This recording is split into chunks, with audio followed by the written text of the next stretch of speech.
Shalom. Shalom.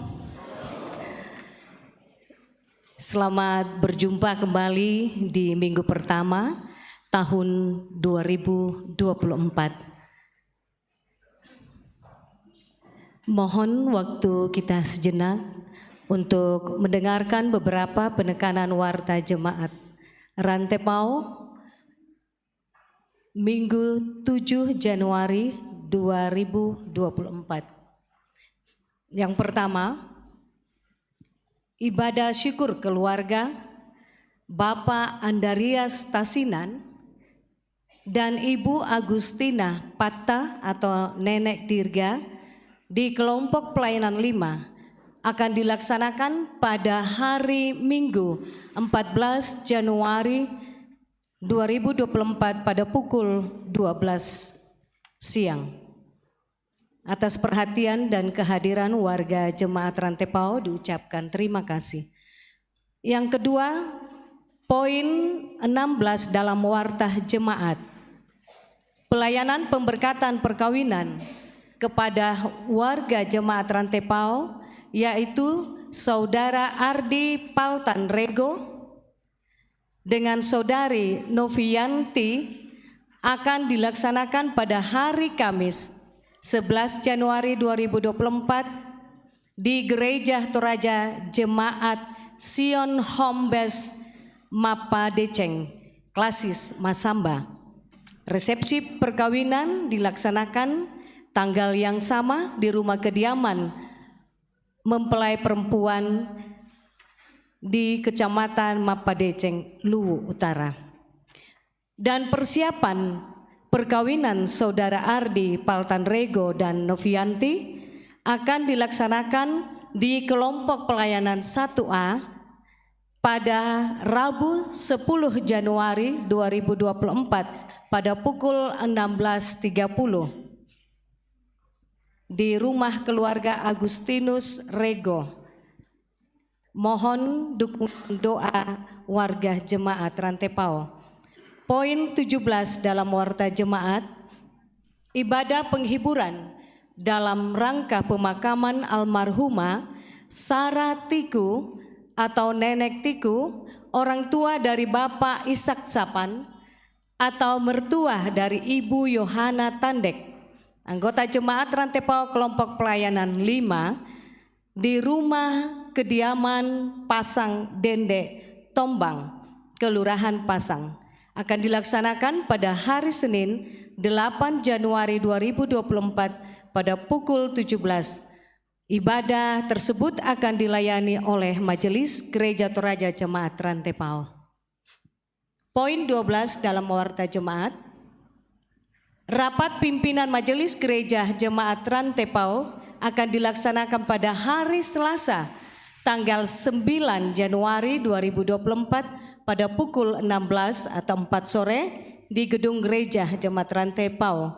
Yang kedua, rapat pleno Majelis Gereja Jemaat Rantepao dalam rangka laporan pertanggungjawaban program dan anggaran akan dilaksanakan pada hari Selasa 16 Januari 2024 pukul 16 di Gedung Gereja Jemaat Rantepao.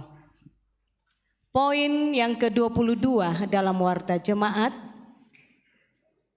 panitia pemilihan penatua dan diaken Gereja Toraja Jemaat Rantepao periode 2024-2027. Yang pertama disampaikan kepada penatua dan diaken yang terpilih, berhubung padatnya pelayanan di Jemaat Rantepao, maka peneguhan penatua dan diaken terpilih Jemaat Rantepao diundur ke hari Minggu 21 Januari 2024.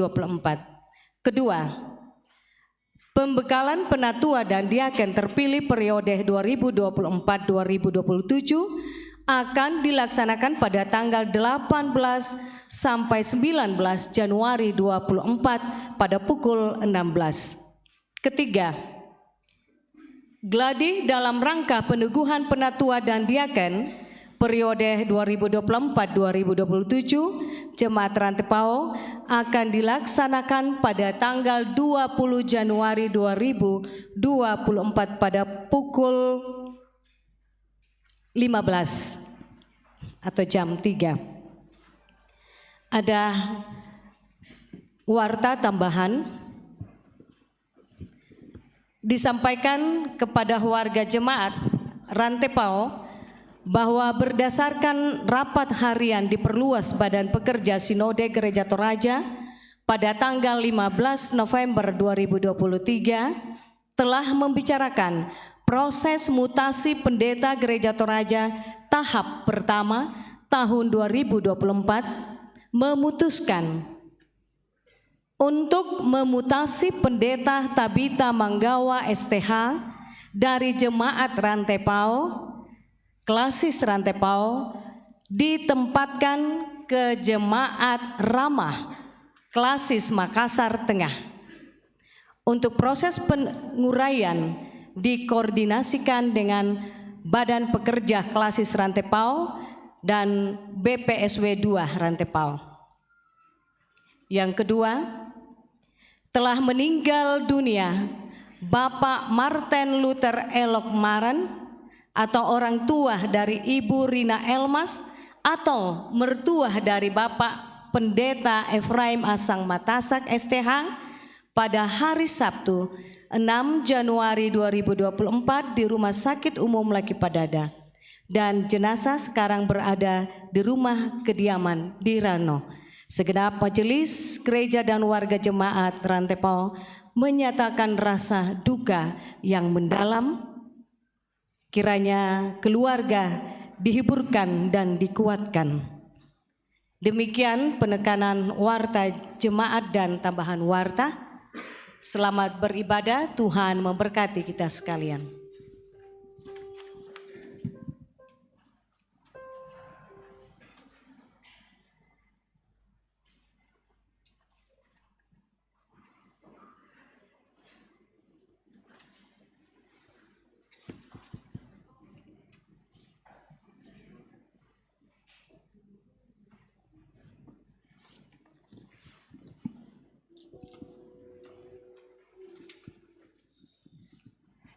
Shalom, Bapak Ibu sidang jemaat yang dikasihi Tuhan. Mari kita siapkan hati dan pikiran kita. Kita akan menghadap tahta kekudusan Allah di dalam ibadah kita pada malam hari ini. Saudara yang terkasih, syukur kepada Tuhan yang memperkenankan kita memasuki minggu perayaan Epifani, yaitu penampakan atau manifestasi Yesus terhadap dunia melalui kelahirannya, yang ditandai dengan kedatangan orang-orang Majus dari timur. Selain itu, kita mengenang kemuliaan Kristus setelah ia dibaptis oleh Yohanes Pembaptis di Sungai Yordan untuk memulai pelayanannya di dunia. Penampakan Yesus ke dalam dunia adalah anugerah untuk seluruh dunia melalui karya, pengajaran, keteladanan, dan pengorbanannya. Karena itu, mari dengan penuh syukur kita menyembah Dia dalam kemuliaannya di bawah tuntunan tema Firman yang menata dan membarui dunia. Jemaat Tuhan, mari bangkit berdiri. Terpujilah Allah, hikmat-Nya besar.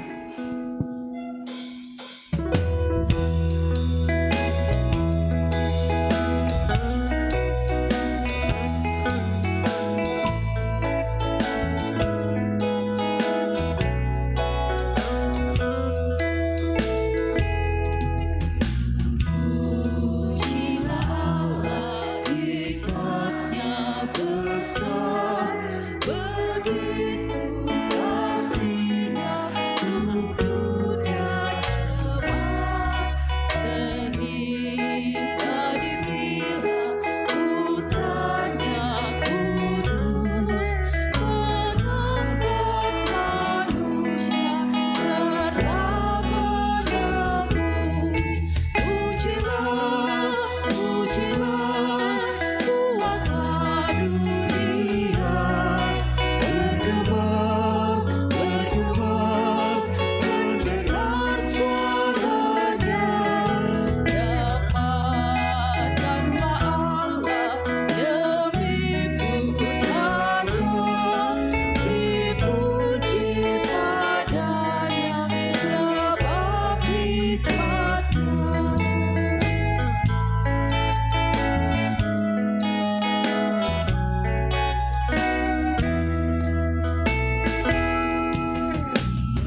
terpujilah, kuatlah dunia, bergema, bergema, mendengar suaranya.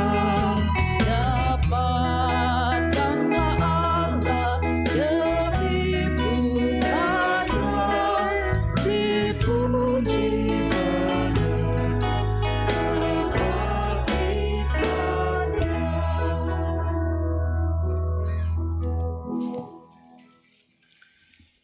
Pertolongan kita adalah dalam nama Tuhan yang menjadikan langit dan bumi.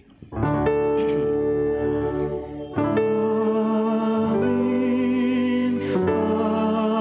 amin, amin. Kasih karunia dan damai sejahtera dari Allah Bapa kita dan dari Tuhan Yesus Kristus menyertai kamu sekalian.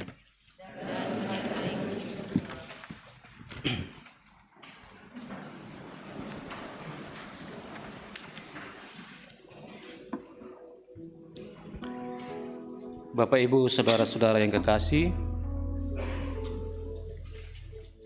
kita adalah orang yang berdosa di hadapan Tuhan. Sadar atau tidak sadar, sengaja atau tidak sengaja, kita sering melawan kehendak Tuhan. Tuhan sungguh mengasihi kita. Dia mau menerima, merengkuh dan merangkul kita dalam dekapan cinta kasih-Nya. Firman-Nya berkuasa menata dan membarui dunia. Namun seringkali kita jatuh dalam berbagai pikiran, tutur kata dan perbuatan yang justru merusak tatanan kehidupan yang diciptakan Tuhan. Marilah kita mengaku. kami mengaku di hadapan-Mu bahwa kami telah berdosa. Ampunilah dan terangilah hati kami, agar tutur kata dan perbuatan kami selalu menyenangkan.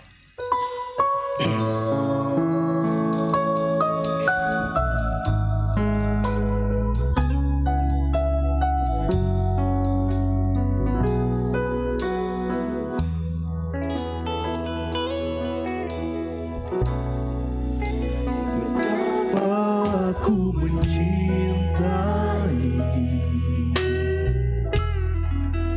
segala yang telah terjadi, tak pernah sendiri jalani hidup ini, selalu menyertai.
kepada kamu sekalian yang tunduk dalam penyesalan. Berita anugerah dari Allah dinyatakan kembali dari Efesus pasal 2 ayat 8 sampai 10.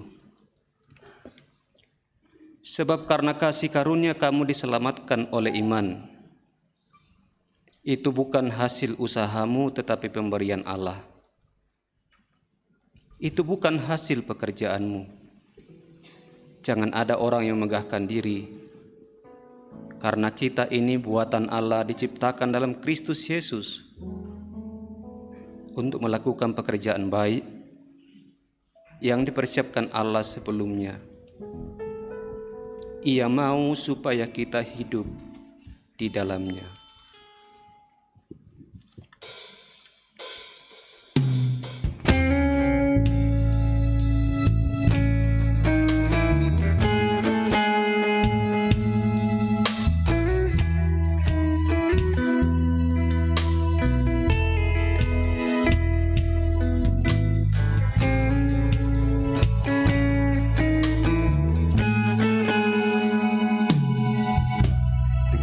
Segenap hati dan jiwaku, ku datang padamu dalam kerinduan. Kasih-Mu yang sanggup mengubahku dan menguatkanku dalam pengharapan.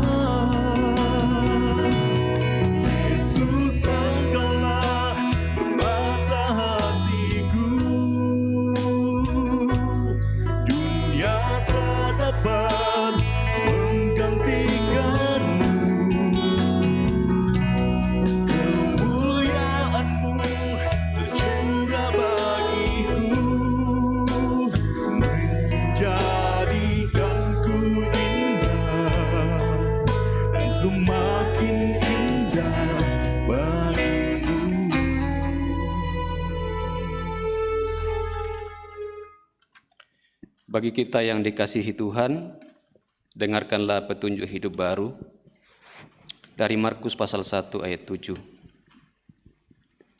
Inilah yang diberitakannya. Sesudah aku akan datang Ia yang lebih berkuasa daripadaku. Membungkuk dan membuka tali kasutnya pun aku tidak layak. Amin. Kita akan bermazmur bagi Tuhan dengan membaca Mazmur pasal 29 ayat 1 sampai ayatnya yang ke-11.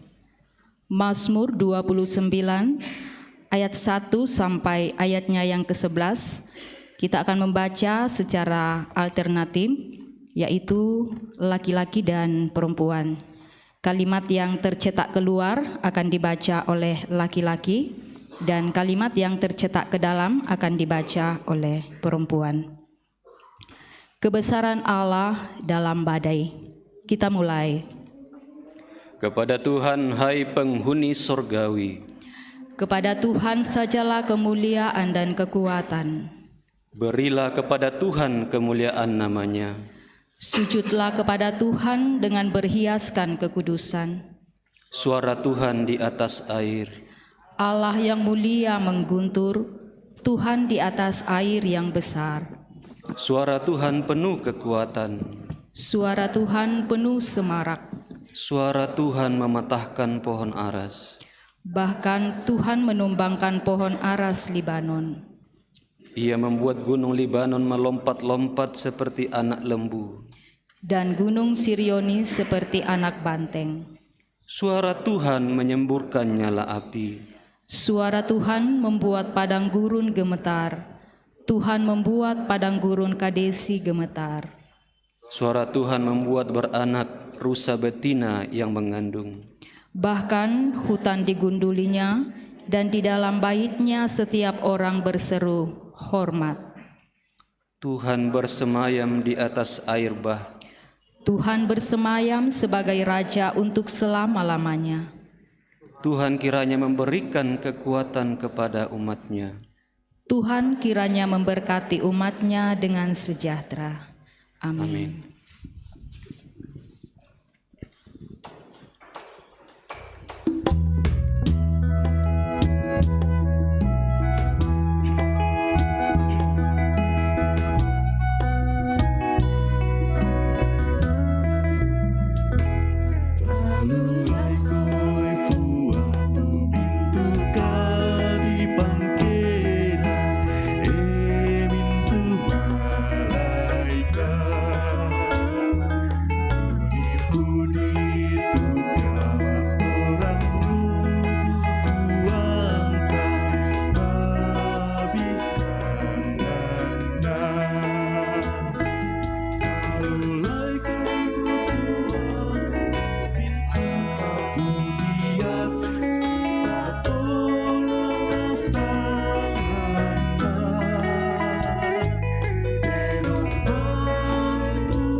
Jemaat kekasih Tuhan, kita siapkan bacaan kita. Pertama dari Kejadian pasal 1.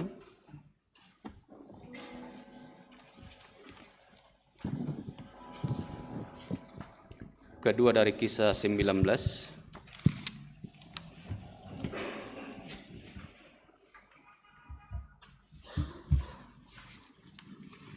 Ketiga dari Markus pasal 1.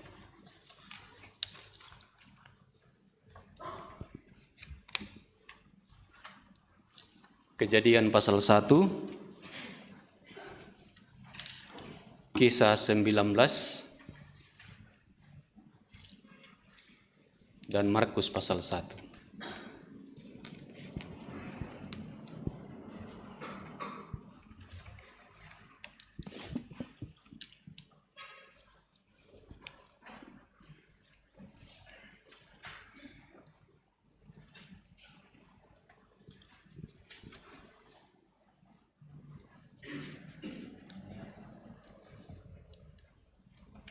Sebelum baca firman Tuhan, mari berdoa.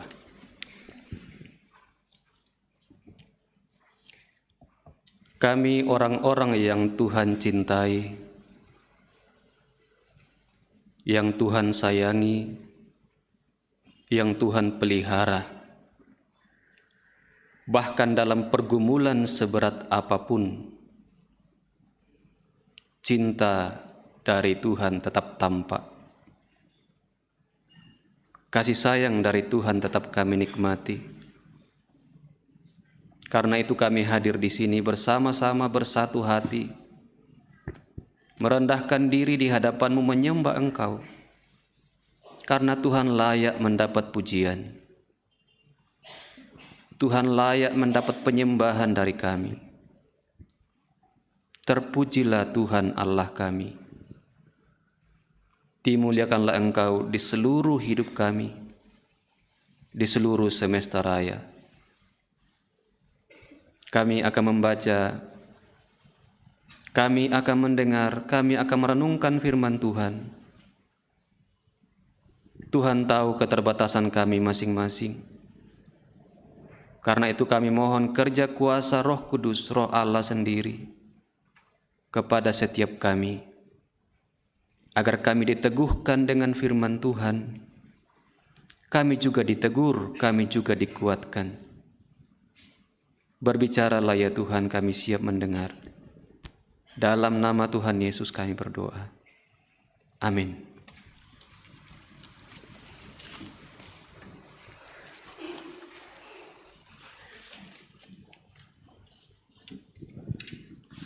Saudara-saudara sidang jemaat kekasih Tuhan, Kejadian pasal 1 ayat 1 sampai dengan ayatnya yang kelima. Allah menciptakan langit dan bumi serta isinya. Pada mulanya Allah menciptakan langit dan bumi. Bumi belum berbentuk dan kosong. Gelap gulita menutupi samudra raya. Dan roh Allah melayang-layang di atas permukaan air.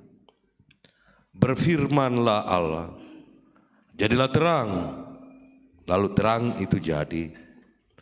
Allah melihat bahwa terang itu baik, lalu dipisahkannyalah terang itu dari gelap. Dan Allah menandai terang, dan Allah menamai terang itu siang, dan gelap itu malam. Jadilah petang dan jadilah pagi, itulah hari pertama. Kisah Para Rasul pasal 19 ayat 1 sampai ayatnya yang ke-7. Firman Tuhan. Paulus di Efesus. Ketika Apolos masih di Korintus, Paulus sedang menjelajah daerah-daerah pedalaman dan tiba di Efesus. Di situ didapatinya beberapa orang murid. Katanya kepada mereka, "Sudahkah kamu menerima Roh Kudus ketika kamu menjadi percaya?" Akan tetapi mereka menjawab dia, "Belum. Kami belum pernah mendengar bahwa ada Roh Kudus." Lalu kata Paulus kepada mereka, "Kalau begitu, dengan baptisan manakah kamu telah dibaptis?" Jawab mereka, dengan baptisan Yohanes. Kata Paulus, baptisan Yohanes adalah pembaptisan orang yang telah bertobat, dan ia berkata kepada orang banyak bahwa mereka harus percaya kepada Dia yang datang kemudian daripadanya, yaitu Yesus.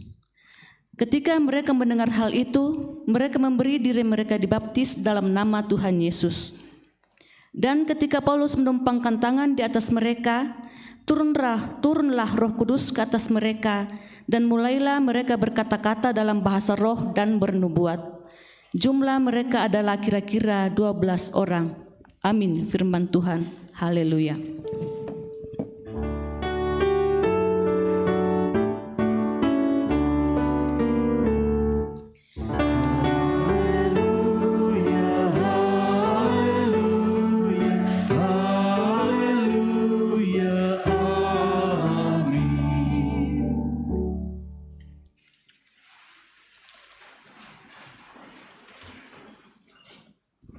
Markus pasal 1 ayat 4 sampai 11.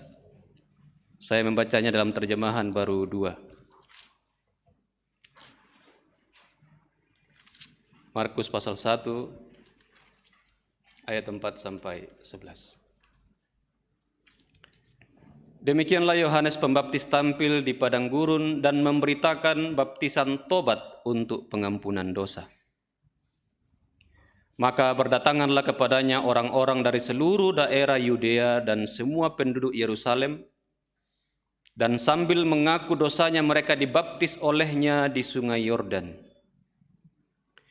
Yohanes memakai jubah bulu unta dan ikat pinggang kulit, dan makanannya belalang dan madu hutan. Ia memberitakan demikian, sesudah aku akan datang Ia yang lebih berkuasa daripada aku. Membungkuk dan membuka tali kasutnya pun aku tidak layak. Aku membaptis kamu dengan air, tetapi Ia akan membaptis kamu dengan Roh Kudus. Pada waktu itu datanglah Yesus dari Nazaret di tanah Galilea, dan Ia dibaptis di sungai Yordan oleh Yohanes. Segera sesudah keluar dari air, ia melihat langit terkoyak dan roh seperti burung merpati turun ke atasnya. Lalu terdengarlah suara dari surga, Engkaulah anakku yang terkasih, kepadamulah aku berkenan. Amin. Kures semangat puang.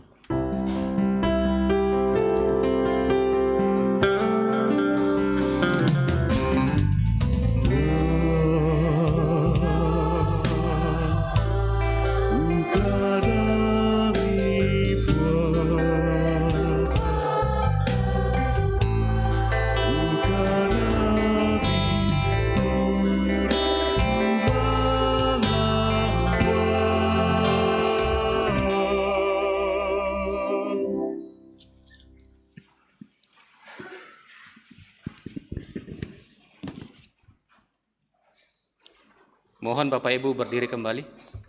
Mohon berdiri.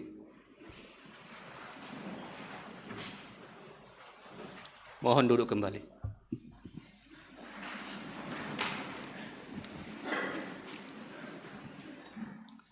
Ya, karena tema kita hari ini firman yang menata dan membarui. Firman atau sabda Allah atau kata-kata Allah. Maka kata-kata yang saya ucapkan itu menggerakkan Bapak Ibu berdiri. Kata-kata itu mengatur, memotivasi, mengubah orang, menggerakkan orang untuk melakukan sesuatu. Tapi juga kata-kata bisa membuat orang down. Tidak punya harapan. Saya memperlihatkan beberapa gambar di slide. Silakan ditampilkan. Udah muncul ya? Ya. Itu peristiwa 5 hari yang lalu di Tokyo. di sebuah bandara di Tokyo. Peristiwa tabrakan pesawat Japan Airlines dan sebuah pesawat yang lain. Slide berikut.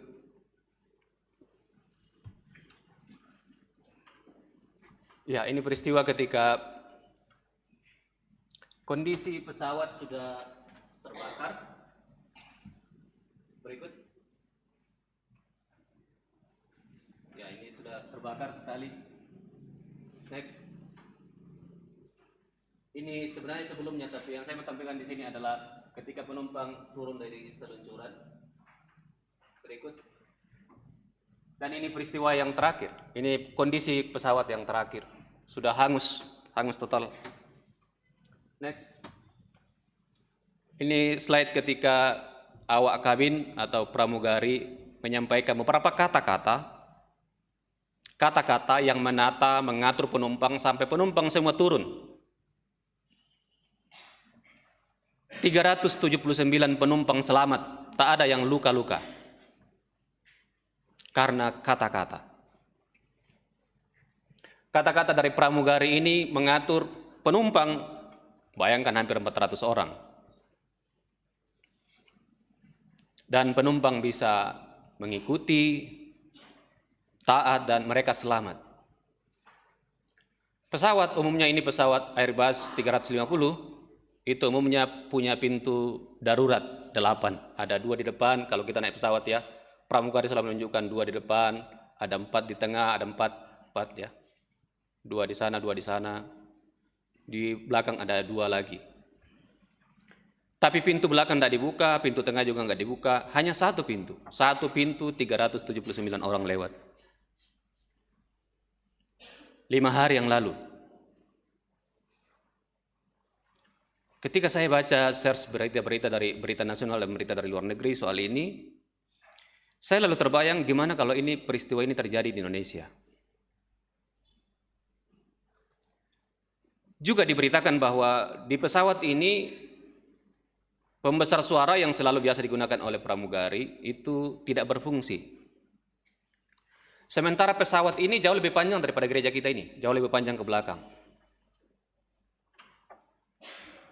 Jadi pramugari ini harus sesekali berteriak untuk mengarahkan penumpang. Dan berita menyampaikan 90 detik, artinya 1,5 menit saja, 379 orang ini turun dan selamat. Kata-kata yang diikuti, maka penting mendengarkan kata-kata.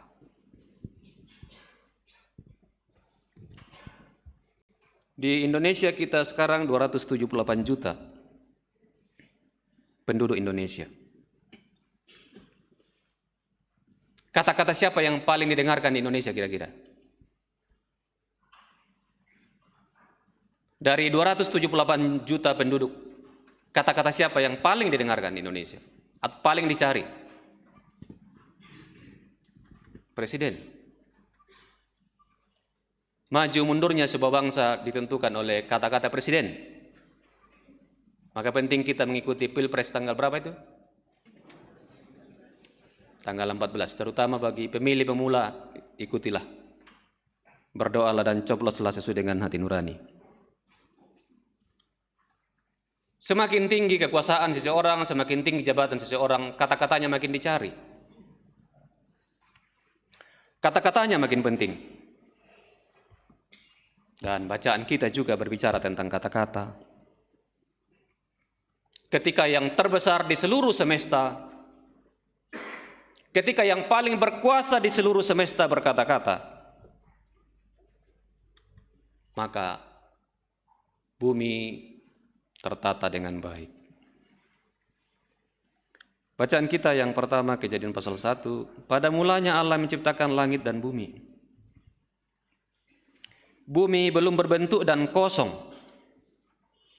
Belum berbentuk dan kosong. Belum berbentuk dan kosong itu dalam bahasa Ibrani-nya tohu wa bohu. Tohu wa bohu. Bukan dek ya? Tohu wa bohu. Paling tidak bisa perkara misa toh. Yang menadu ikutan itu. tohu wabohu, yang sebenarnya lebih bermakna pada ketidakteraturan, makanya penting ditata. Tidak teratur dan tak berbentuk. Dan kosong itu yang disebutkan dalam terjemahan ini lebih pada sebenarnya seperti gedung gereja ini, ketika kursi ini tidak ada, maka itulah yang disebut kosong. Seharusnya kursinya ada. Bukan kosong melompong dan tidak ada apa-apa, tapi seharusnya ada kursi di sini. Tohu wabohu, tidak teratur atau kacau balau. Dan Tuhan yang disebutkan di Wahyu Alfa dan Omega, yang sudah ada sebelum segala yang tak teratur itu sudah ada. Dia sudah ada. Dan Allah yang berkuasa itu tidak masuk dalam yang tohu wabohu, tidak masuk dalam kekacauan, ketidakteraturan. Dia ada di luar, maka dia bisa menata ketidakteraturan.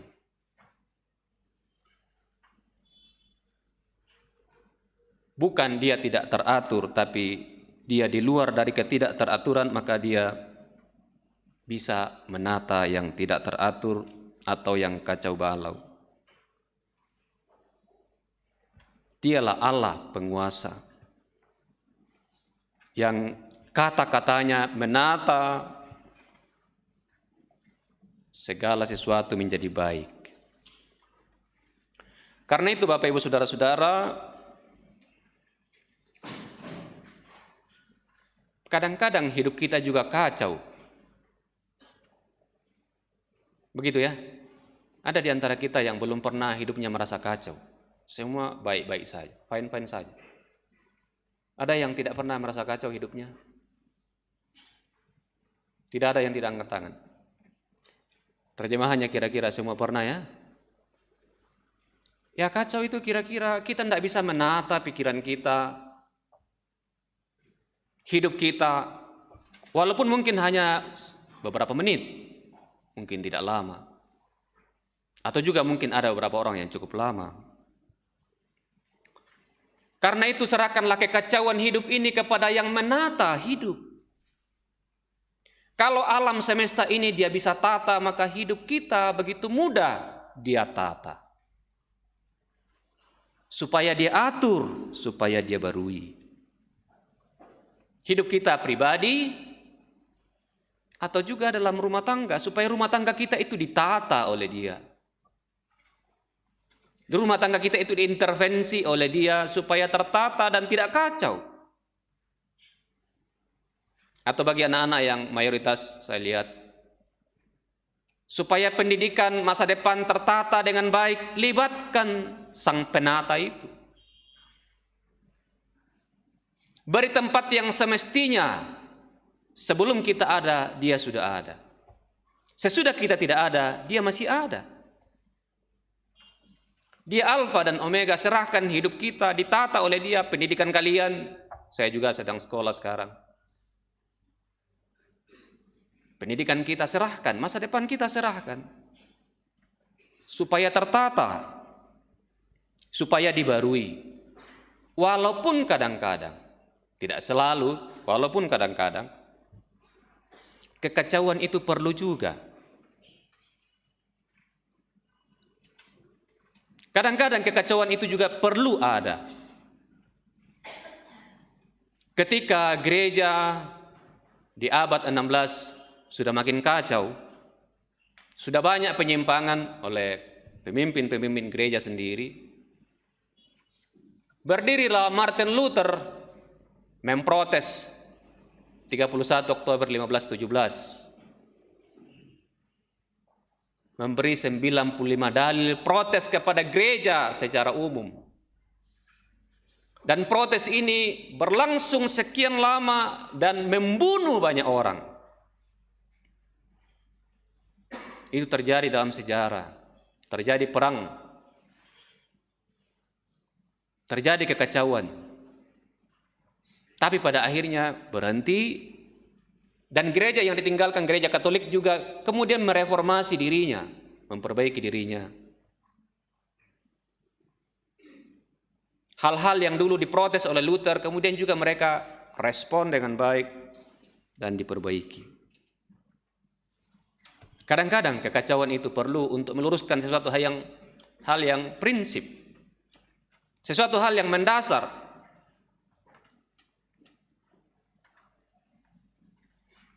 Maka Yesus juga pernah marah kan? Di bait Allah dia marah, dia bikin kacau di bait Allah ketika sudah terjadi penyimpangan luar biasa di bait Allah. Orang berjualan di bait Allah. Yesus membuat kekacauan, membuat cambuk dan mengusir semua orang. Maka kekacauan juga kadang-kadang penting, kadang-kadang perlu. Tapi kekacauan itu terjadi untuk sesuatu yang ditata dengan baik,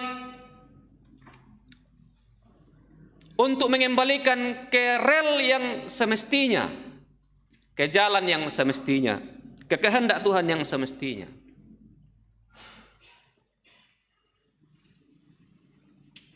Dan karena itu sekali lagi janganlah kita menjadi sumber kekacauan. Karena ketika kita menjadi sumber kekacauan pada hal-hal yang mungkin tidak mendasar, tidak prinsip, atau bahkan menyimpang dari kehendak Tuhan, kita sendiri menjadi lawan Tuhan.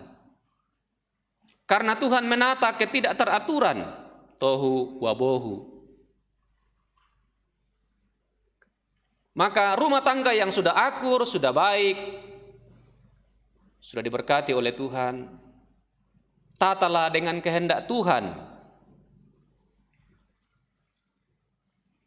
Jangan dilawan. Karena kadang-kadang rumah tangga bisa kacau karena satu chat dari istri atau chat dari suami ke orang lain. Rumah tangga bisa kacau. Atau pemuda-pemudi yang pacaran. Ada di sini yang belum punya pacar, coba angkat tangan.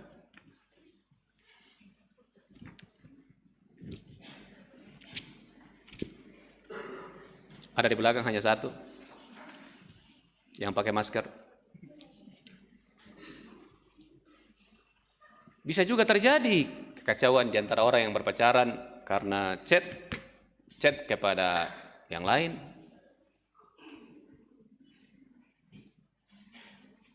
Janganlah kita menjadi sumber kekacauan dalam komunitas, dalam gereja, dalam masyarakat, dalam keluarga, atau di mana saja. Karena ketika kita menjadi sumber kekacauan, kita sendiri melawan Tuhan. Kecuali seperti contoh yang saya sebutkan tadi. Ketika sudah terjadi penyimpangan dari kehendak Tuhan sendiri, apa boleh buat? Kekacauan harus ada. Allah menata kekacauan, ketidakteraturan, tohu wabohu dengan firman. Maka ayat 3 berkata, berfirmanlah Allah. Jadilah terang, maka terang pun jadi. Allah melihat bahwa terang itu baik dan ia memisahkan terang itu dari gelap. Allah menamai terang itu siang dan gelap itu malam. Dan sampai sekarang terjadi. Pemisahan siang dan malam sampai sekarang terjadi. Dan kita bersyukur karena negara kita ada di garis khatulistiwa sehingga pembagian siang dan malam nyaris 50-50. 12 jam. Beda dengan beberapa wilayah di dunia. Saya search di internet beberapa wilayah di dunia, beberapa bagian kecil di dunia, di Svalbard, Norwegia. Matahari bersinar terus-menerus dari tanggal 10 April sampai 23 Agustus. April, Mei, Juni, Juli, Agustus. 4 bulan. Bersinar terus-menerus. Yang nak kita tetek tak bisa mama. Siang terus. Malah sebagian orang nggak bisa tidur kalau lampu menyala kan. Apalagi ini matahari siang terus. Di kota Nunavut, Kanada 2 bulan. Di Finlandia siang hari terjadi 73 hari di musim panas. Musim-musim tertentu, musim panas. Tapi kalau musim dingin di Tromsø, Norwegia, setiap tahun dari November sampai Januari, November, Desember, Januari, 2 bulan, matahari malah tidak terbit sama sekali. Matahari tidak terbit sama sekali. Juga di salah satu tempat di Alaska, Amerika Serikat. Beberapa tempat malah tidak ada matahari di musim tertentu, di bulan tertentu. Tapi itu penataan Tuhan. Tuhan sudah tata sedemikian rupa. Orang-orang yang hidup di sana sudah terbiasa dengan pola itu. Maka ketika mungkin mereka migrasi ke Indonesia, bisa saja mereka kaget dengan situasi di Indonesia. Mereka sudah terbiasa. Yang jelas bahwa ada siang dan ada malam yang sudah ditata oleh Tuhan, tergantung dari durasinya berapa lama. Tidak penting bagi kita. Tidak ada tempat yang gelap terus-menerus, tidak ada tempat yang siang terus-menerus. Karena Allah sudah menatanya sedemikian rupa dengan firman-Nya. Dan dalam Markus pasal 1 bacaan kita, Yohanes juga perlu menata sesuatu kemungkinan yang bisa terjadi perselisihan, kekacauan jika tidak ditata dengan pengakuan yang luar biasa. Yohanes ini Alkitab mengatakan sejak kandungan ia sudah dipimpin oleh Roh Kudus. Dan Yesus sendiri memuji Yohanes mengatakan tidak ada orang yang lebih besar daripada Yohanes. Tapi yang terkecil dalam kerajaan sorga lebih besar daripada Yohanes. Jadi Yohanes ini orang yang luar biasa. Tapi Yohanes dalam bacaan kita tahu diri. Sehebat apapun dia, sedikuasai apapun dia oleh Tuhan, dia bisa mengatakan ayat 7 bacaan kita tadi, sesudah aku akan datang ia yang lebih berkuasa daripada aku. Membungkuk dan membuka tali kasutnya pun aku tidak layak. Membuka tali kasut itu pekerjaan seorang hamba. Menjadi hamba pun tidak layak di hadapan dia. Aku membaptis kamu dengan air, tetapi ia akan membaptis kamu dengan Roh Kudus. Ini firman yang disampaikan oleh Yohanes Pembaptis untuk menata 2 kelompok yang bisa terjadi. Kelompoknya Yohanes, orang yang mengikuti Yohanes, murid-muridnya Yohanes, dan kelompok yang mengikuti Yesus. Jika Yohanes tidak mengutamakan Yesus, maka 2 kelompok ini bisa berselisih.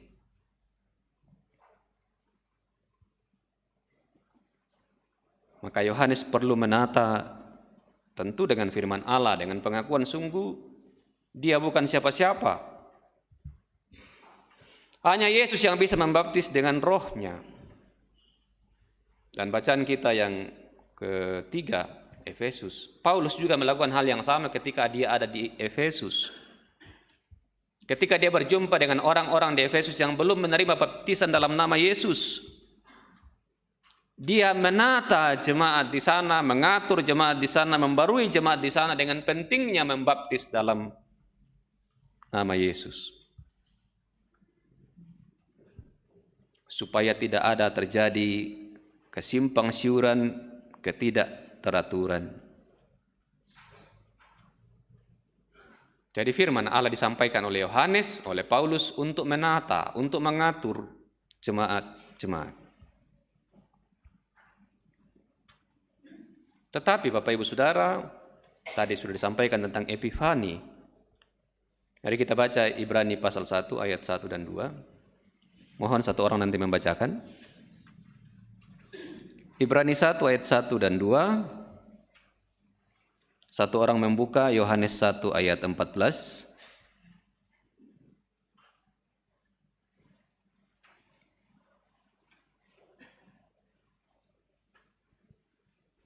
Ibrani 1 ayat 1 sampai 2. Yang sudah dapat mohon dibacakan.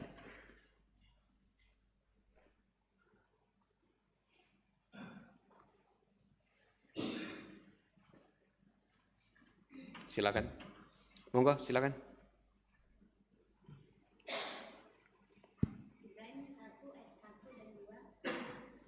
Setelah pada zaman dahulu, Allah berulang kali dan dalam berbagai cara berbicara kepada nenek moyang kita dengan perantaraan nabi-nabi.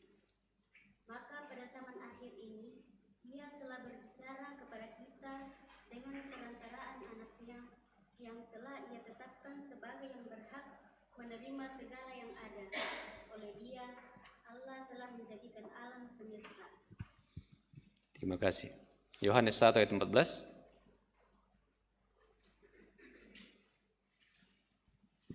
Silakan yang lain.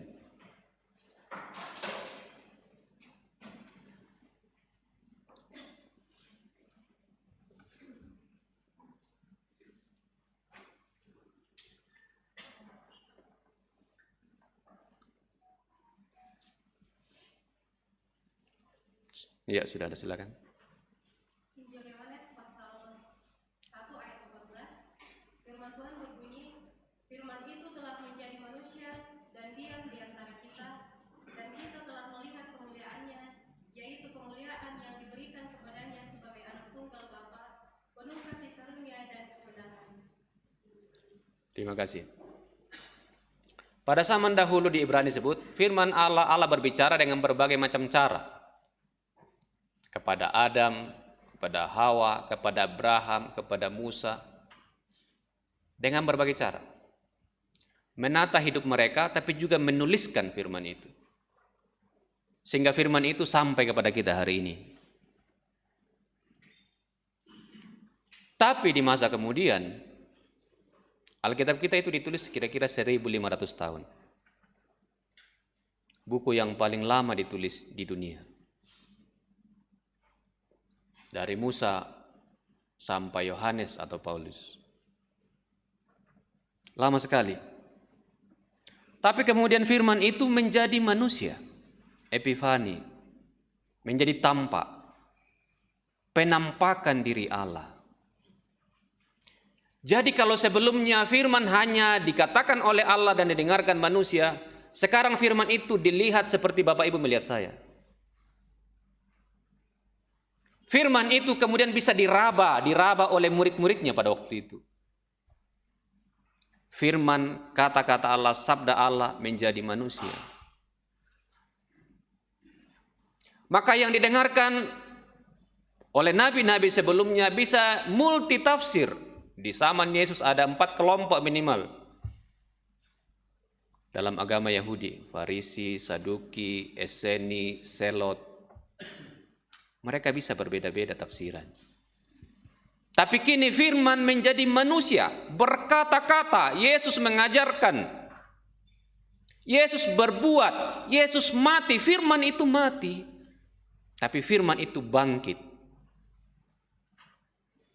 Manusia, Yesus yang menjadi manusia itu mati dan bangkit. Firman tidak sekedar didengar saja, tapi firman kemudian bisa dilihat orang, bisa diraba orang, dan kebangkitan sang firman dari kematian menjadi garansi, menjadi jaminan kebangkitan orang percaya. Yesuslah pembaru utama di dunia. Sebelum Yesus tidak ada yang bangkit.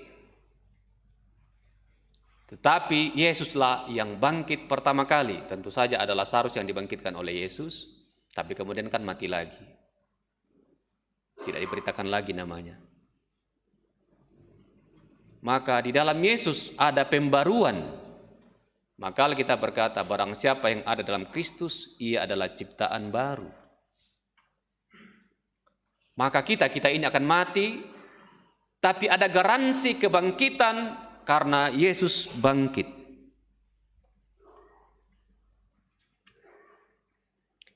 Kalau kita beli barang elektronik, siapa yang barusan beli barang elektronik di tahun baru ini? Di akhir tahun kemarin saya beli barang elektronik, harganya 100 lebih, tidak mahal. Untuk putar musik di rumah. Lalu ada kartu garansinya, ada manual booknya. Umumnya kalau kita beli barang elektronik ada 2 kartu ini. ada kartu garansi. Kalau barang ini rusak, barang kita bisa diganti atau bisa diperbaiki. Supaya barang itu digunakan dengan baik, ikuti manual booknya, buku petunjuknya. Supaya barang terpelihara dan tahan lama kita gunakan. Lalu kita, manusia, apa manual booknya kita? Apa manual booknya kita? Halo? Alkitab. Firman Allah manual booknya kita. Alkitab inilah manual booknya kita, buku petunjuknya kita. Sehingga jika kita mau hidup yang jauh dari kekacauan, bacalah firman Tuhan. Karena di 2 Timotius 3 ayat 16 disebutkan bahwa Alkitab itu berfungsi, firman Allah itu berfungsi untuk menegur kita kalau kita salah. Untuk memperbaiki kelakuan, untuk mendidik orang dalam kebenaran.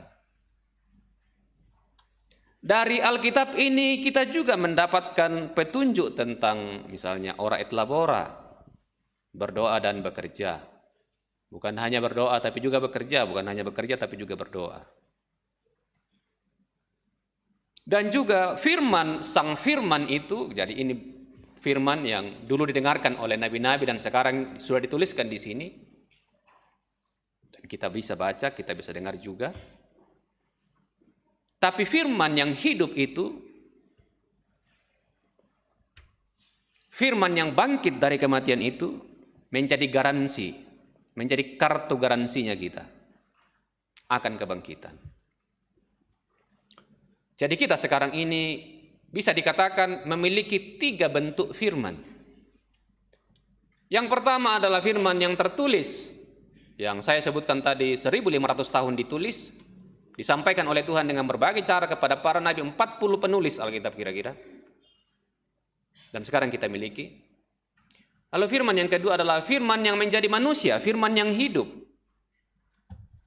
Dan yang ketiga adalah firman yang diberitakan, disampaikan, dan kita dengarkan. Maka bergantunglah pada 3 ini, 3 bentuk firman. Maka bacalah firman Tuhan ini setiap hari supaya kita diteguhkan. Ketika kita menghadapi kekacauan hidup, bacalah petunjuk hidup kita dari sini. Percayalah kepada firman yang hidup, karena dialah garansi kebangkitan dan kehidupan kekal. Dan ketiga, sampaikan, bukan hanya mendengar, bukan hanya kita mendengar, tapi juga menyampaikan firman kepada anak-anak kita, kepada keluarga kita, supaya mereka juga diteguhkan.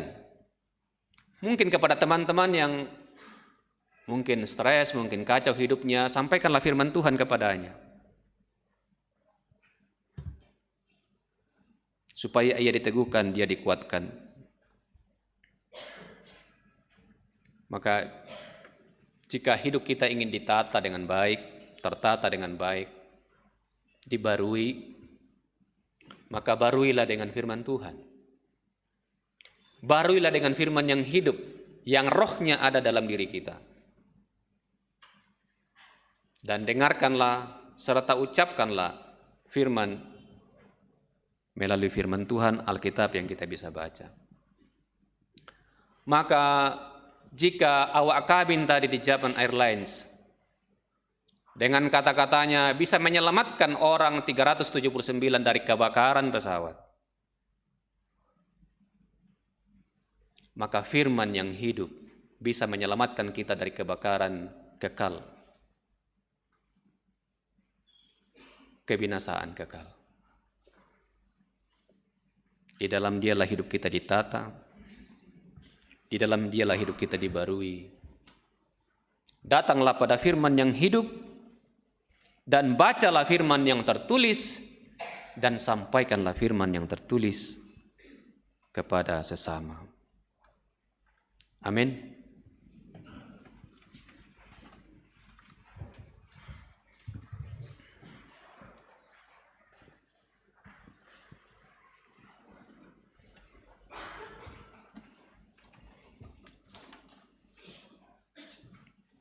Kita saat teduh sejenak.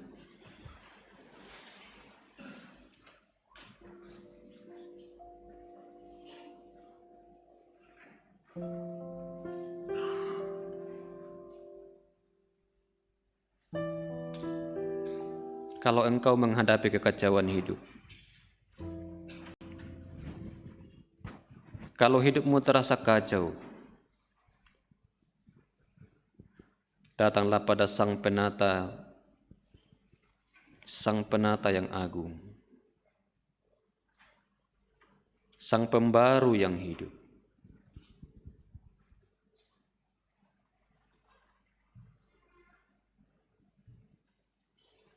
Mari bersama-sama kita menyampaikan doa kita, doa yang diajarkan Tuhan Yesus, doa Bapa kami demikian. Bapa kami yang di sorga, dikuduskanlah namamu, datanglah kerajaan-Mu, jadilah kehendak-Mu di bumi seperti di surga. Berikanlah kami pada hari ini makanan kami yang secukupnya, dan ampunilah kami akan kesalahan kami, seperti kami juga mengampuni orang yang bersalah kepada kami. Dan jangan bawa kami ke dalam pencobaan, tetapi lepaskanlah kami daripada yang jahat. Karena Engkau yang punya kerajaan, dan kuasa, dan kemuliaan sampai selama-lamanya. Amin. Mari berdiri.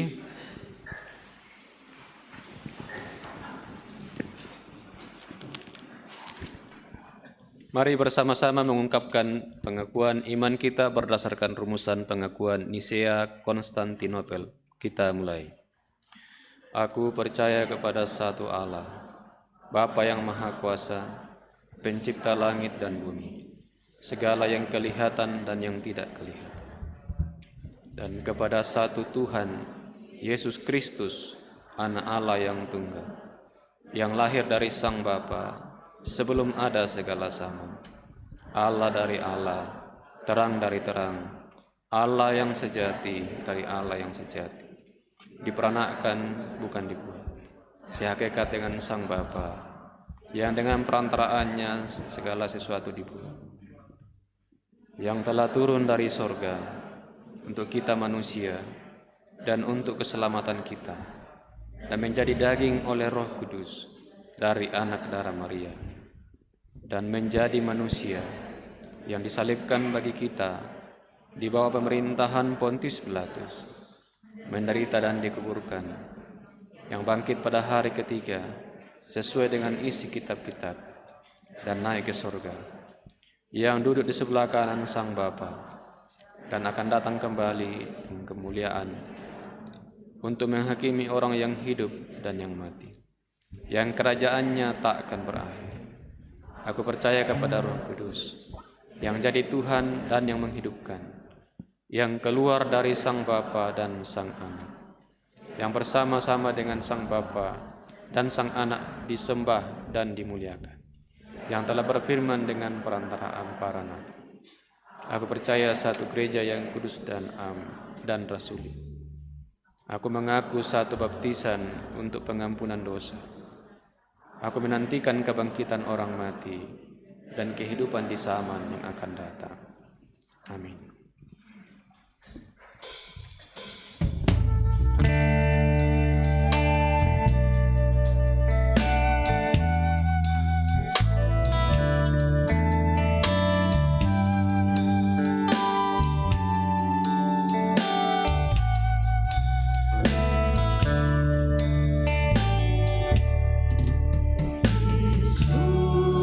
Yesus, juru selamat.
Jemaat yang dikasihi Tuhan, kita akan menyatakan salah satu ungkapan syukur kita untuk berkat Tuhan yang tiada henti mengalir di dalam kehidupan kita. Kita akan nyatakan syukur kita melalui persembahan, pundi yang akan dijalankan, juga ada kotak persembahan yang ada di depan kita. Kita mendengarkan nats persembahan dari Mazmur 29 ayatnya yang ke-11. Tuhan kiranya memberikan kekuatan kepada umat-Nya. Tuhan kiranya memberkati umat-Nya dengan sejahtera. Kita iringi persembahan syukur kita. Kita melakukan Kidung Jemaat 439. Bila topan keras melanda hidupmu.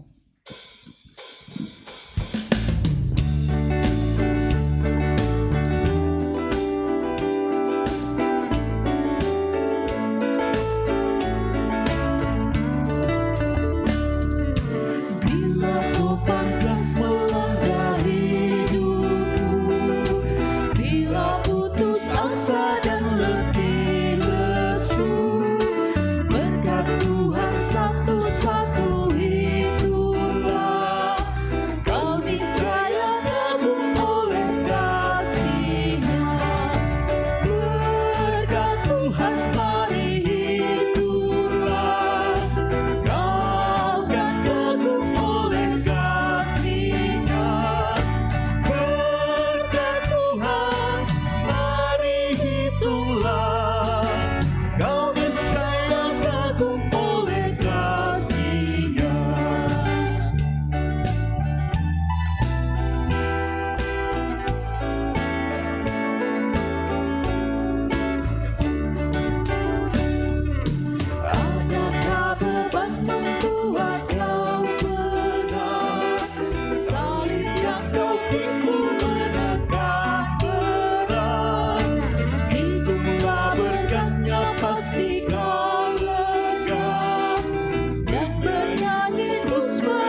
Bapak Ibu sidang jemaat kekasih Tuhan, ada persembahan natura dari anggota jemaat yang akan kita uangkan bersama untuk mendukung pembangunan gedung pelayanan.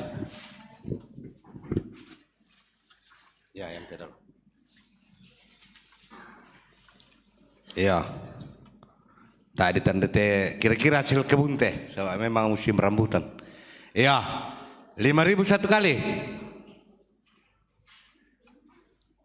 5.000 dua kali. Berapa? 100 satu kali. 100 dua kali. 100 tiga kali.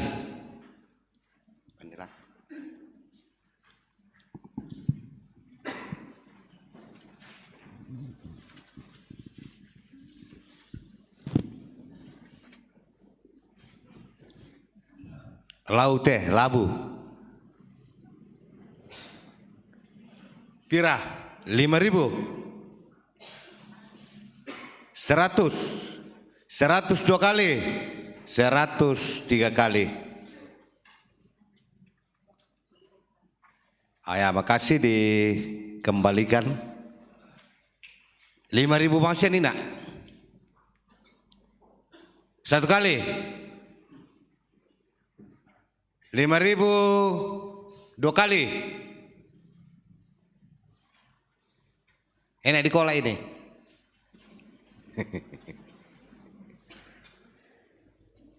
5.000 satu kali. Berapa? 53 kali. Bener ke?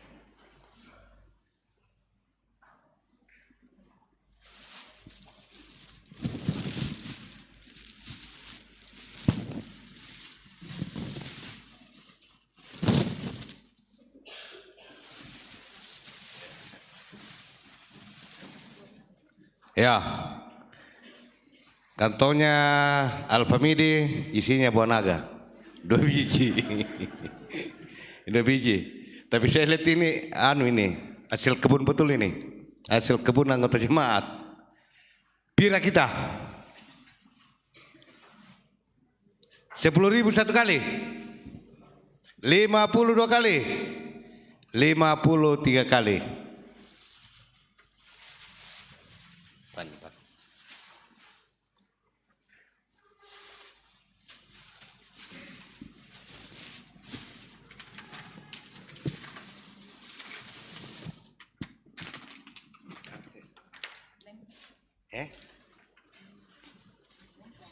Lemper. Oh, tak ditandis sini itu lemper kah? Gogo seraka Pak Piong raka. Ya, malas supah. 100 satu kali. 100 dua kali. 103 kali. Sebelah sana.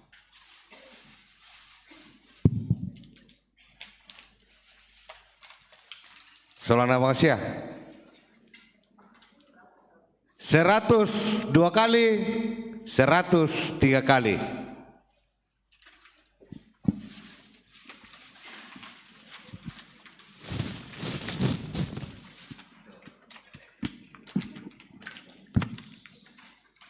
Misa apa terakhir teh? 100 satu kali. Ya. 200. Berapa? 300. Maaf Pak, kurang pendengaran. Satu kali. 300 dua kali. 300 tiga kali. Ya. Ya, makasih. Mudah-mudahan persembahan Bapak Ibu melalui Peuangan Natura diberkati Tuhan. Atau tong lempan tuh Pak Kamasin apa laku kita soal nasang. Kurus semangat.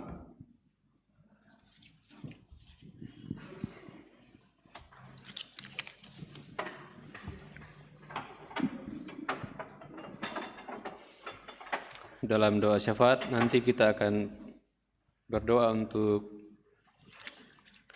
anggota jemaat yang sakit saya baca namanya.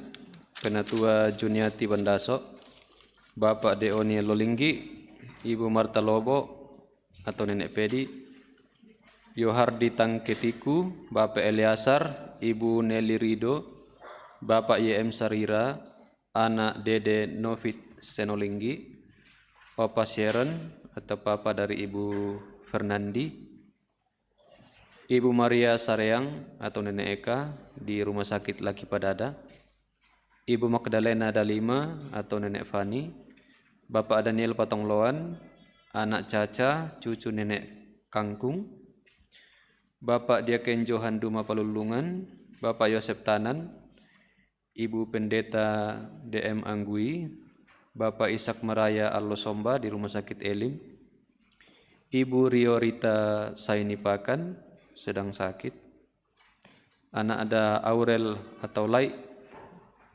di Rumah Sakit Elim. Juga kita doakan jemaat yang tidak mampu lagi gereja, jemaat yang berulang tahun ada di warta jemaat.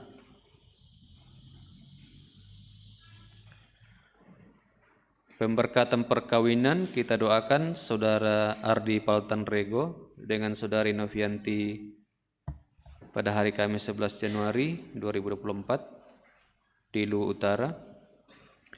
Berdoa untuk keluarga Bapak Pendeta Efraim Asang Matasak yang sedang berduka cita. Berdoa untuk ibadah penghiburan dalam rangka pemakaman almarhumah Sarah Tiku atau Nenek Tiku pada hari Senin 8 Januari 2024 di Ende. Musibah kebakaran dialami oleh SMP Negeri 1 Rantepao. Berdoa untuk ibadah syukur kepada keluarga Ibu YR Sirompo, Bapak Andaria Stasinan dan Ibu Agustina Patta pada hari Minggu 14 Januari. Berdoa untuk proses pembangunan gedung pelayanan. Berduka cita bersama Mama Loni, kelompok 1B, atas meninggalnya nenek di kampung tadi pagi. Mari kita berdoa.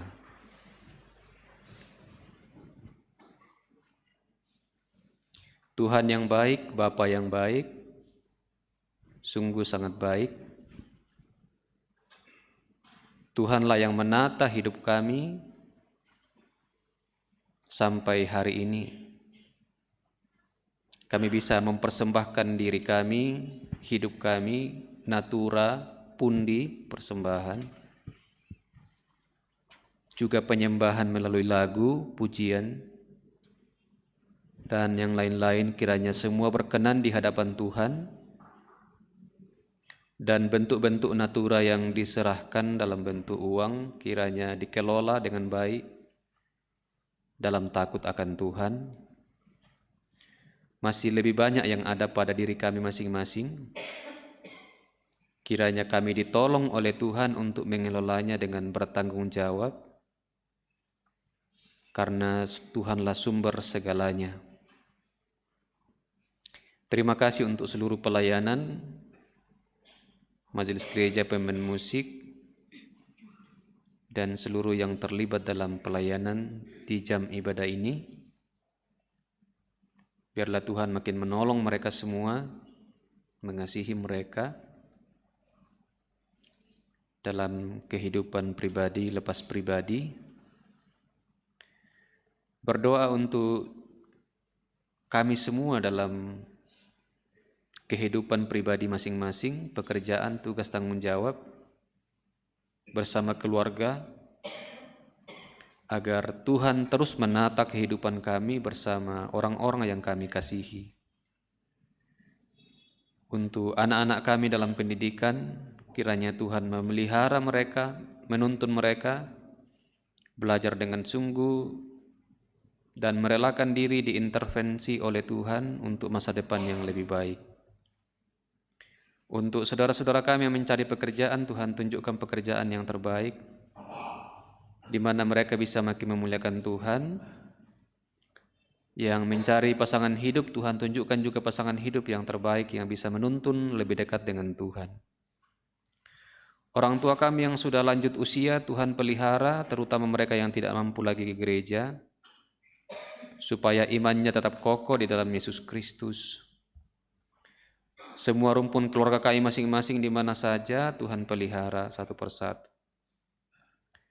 Dan seluruh warga jemaat yang merayakan ulang tahun, kiranya sukacita mereka diterima oleh Tuhan. Tuhan makin menolong mereka supaya mereka juga makin mengasihi-Mu karena Engkau mengasihi mereka.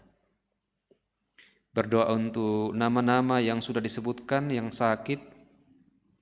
Juga ada yang mungkin yang belum disebutkan, Tuhan mengenal mereka satu persatu. Pulihkanlah mereka secara fisik dan kuatkan iman mereka untuk makin percaya kepada-Mu.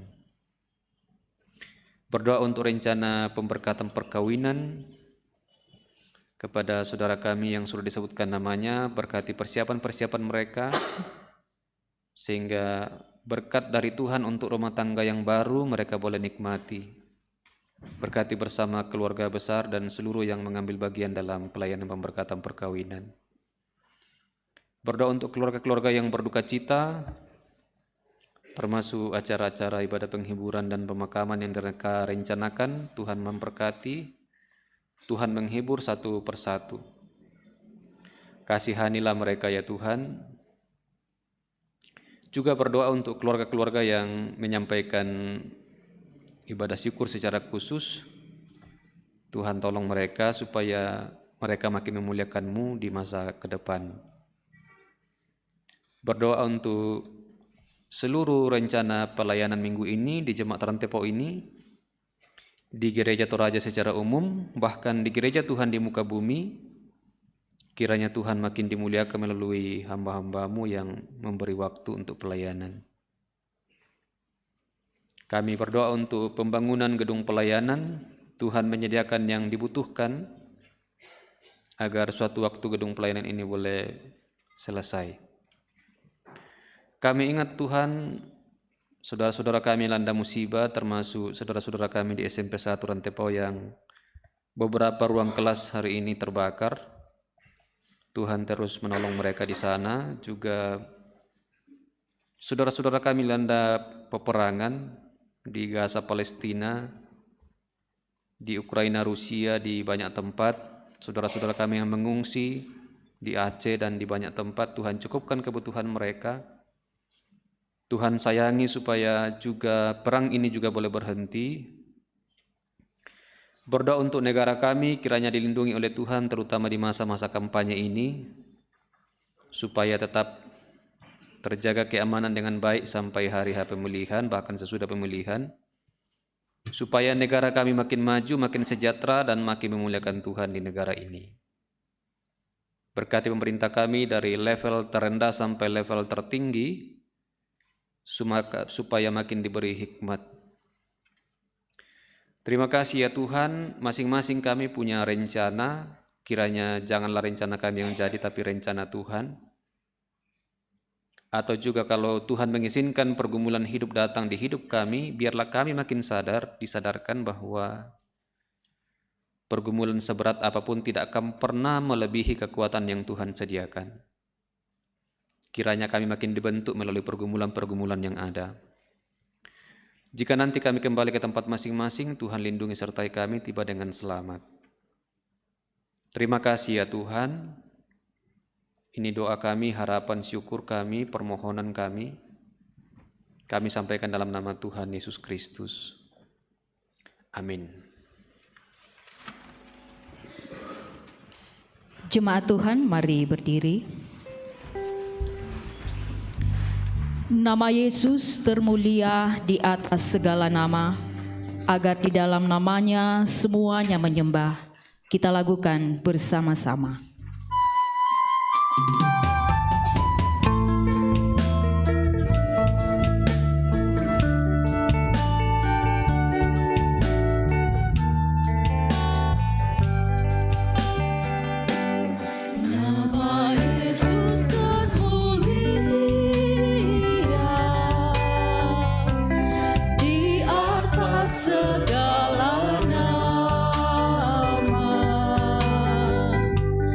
Agar di dalam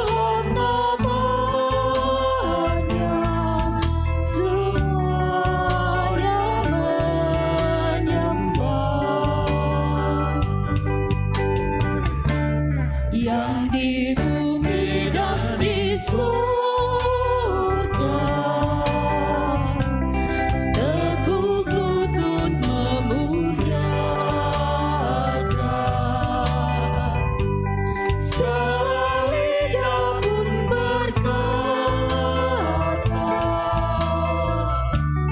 Yesus Kristus itu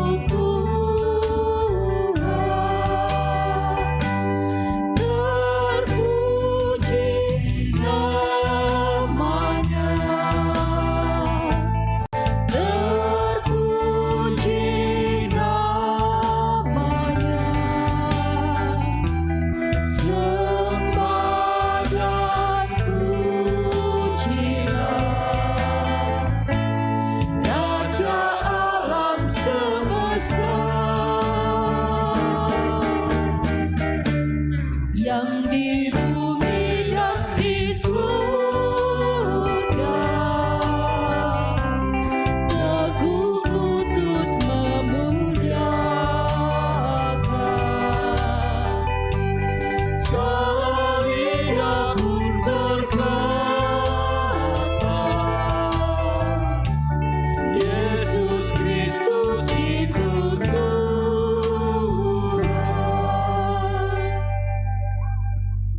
Umat Tuhan yang kekasih, pergilah jalanilah kehidupanmu dalam terang firman Tuhan, dan yakinilah sesungguhnya firman yang menata dan membarui dunia.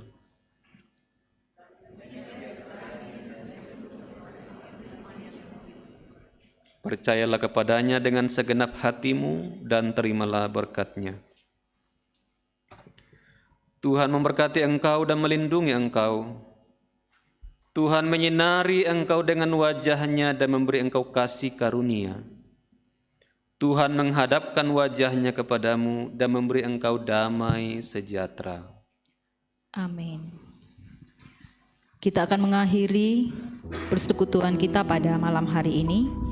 Bersama-sama kita melakukan Kidung Jemaat 133 ayat 1 dan ayatnya yang ketiga.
Bersyukurlah kepada Tuhan.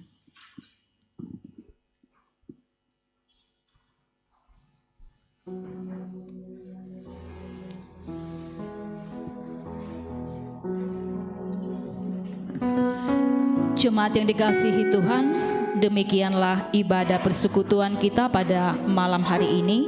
Selamat malam, selamat hari Minggu. Tuhan memberkati kita sepanjang minggu ke depan. Tuhan Yesus memberkati kita semua.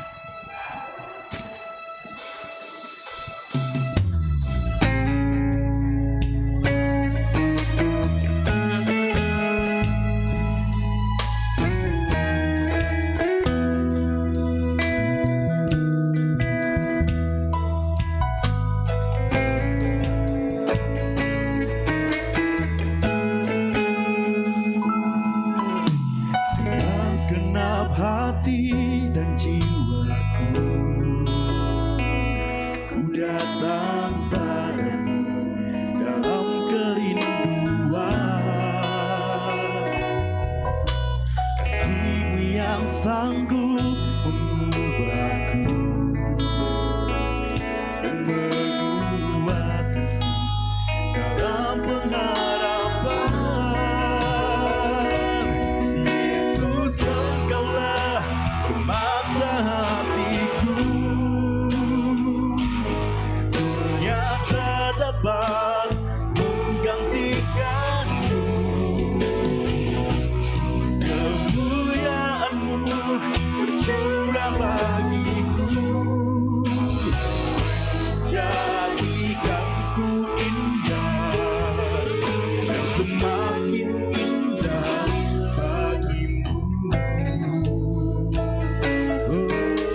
hati dan jiwaku, ku datang padamu dalam kerinduan. Kasih-Mu yang sanggup mengubahku dan menguatkanku dalam pengharapan. Yesus, Engkaulah permata hatiku, yang tak dapat menggantikanmu. Kemuliaan-Mu tercurah bagiku, jadikanku indah dan semakin indah bagimu.